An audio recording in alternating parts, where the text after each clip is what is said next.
The Paha language. Numbers.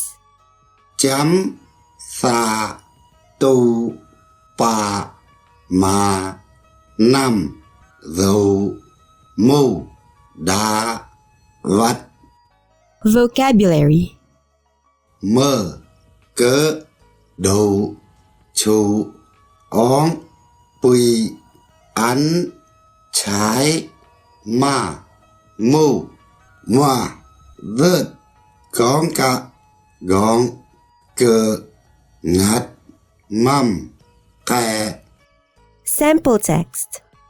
Anh tí là mi bầm anh yàm đa sư cứ thầy giáo bí cá nhân phương luận giả tí bè in sơ hạ nhớ can bí đư mơ chìm đờ đà ní dâu cán chữ từ cả mùi mà cứ na bà nhì xá mà tì dập mà bằng cú lăng đi dâu khong xuân ní đủ nấu đủ cứ anh tí đờ và chế nhớ anh chàng nấu chào ta bác hạ ai ăn đi ca nà há lín mó cụ sái xa há cô cụ khong tuần há cô cụ cả đủ cứ sái liếm hạc cứ bí già đưa ai khánh bia dặn còn há ní cá bí bà mày cụ còn há nhớ bí cá bí bà mày cụ